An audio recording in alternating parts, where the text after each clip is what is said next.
Review: having survived the foibles of Paul Henry and the murky world of extreme competitive tickling, Kiwi documentarian David Farrier takes on his greatest challenge yet with the 8-part Netflix series Dark Tourist, which debuts on the global streaming service.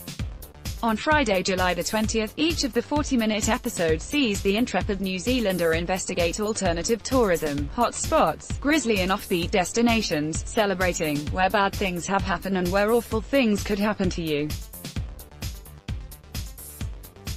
During the course of the series, we're promised a graphical recreation of a U.S. border crossing, a chat with real vampires in New Orleans, a tour around a Cypriot ghost city and a visit to the birthplace of voodoo in Benin. First up though, this kindler, gentler Antipodean Louis Theroux, or more introverted Richard Ayoade, brings his keen observational skills and deliciously deadpan delivery to Japan. Starting, most appropriately, by taking part in a disaster training course, the 35-year-old Farrier then joins an eclectic mix of sightseers for a spot of nuclear tourism, the destination. The area first destroyed by the Fukushima earthquake and tsunami in March 2011 and still potentially contaminated by fallout from the resulting energy accident at Fukushima Daiichi nuclear power plant. The Japanese government has said that many of the surrounding towns and villages are safe for residents to return to, but Farrier and his fellow passengers find virtually everywhere they visit is completely deserted. The upbeat guide, Yo, initially suggests they shouldn't only be concerned about radiation level readings over 0.2, saying that his repeated exposure to the region hasn't left him growing extra horns of fingers. However, everyone else is armed with personal Geiger counters and the readings certainly lead to disquiet amongst the group. But, in the interests of compelling television, that doesn't stop Farrier from deciding to take a sneaky peek in an area that even the authorities believe should be cordoned off. Along with a camera person, he takes a 5-minute tour around an abandoned arcade before being rumbled by security guards. Only some sweet talking from Yo prevents potential incarceration, although it then takes some of that special Farrier charm to win his guide's trust all over again.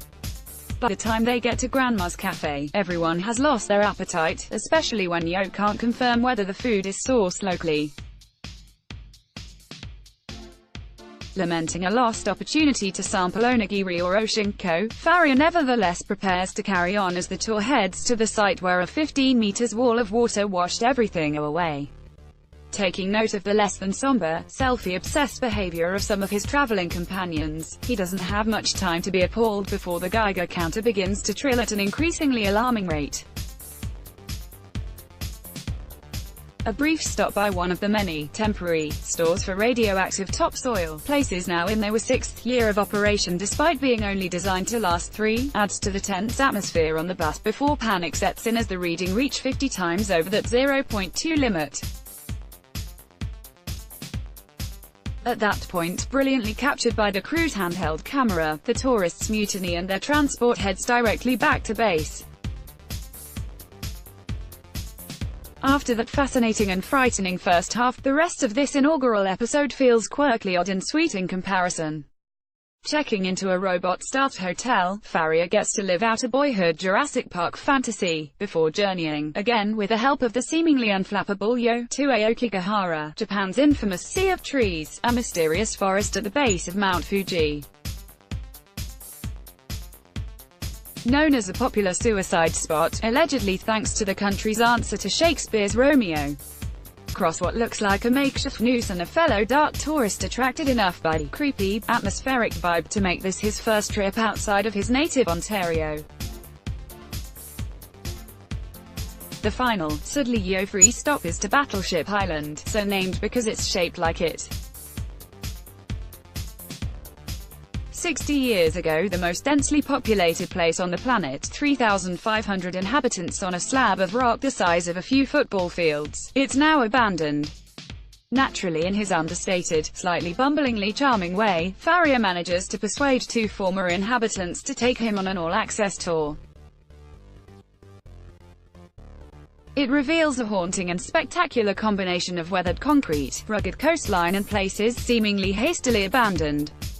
Informed that the island was essentially a coal mine that became uneconomic, Farrier then reflects on his entire Japanese journey, summing up that it's left him with the overall feeling that he's even more happy to be alive than he was before. With its bite-sized travelogues, black humor and bonkers destinations, Dark Tourist seems destined for cult status and is definitely binge-worthy on a cold winter's night. Stuff promoted stories recommended by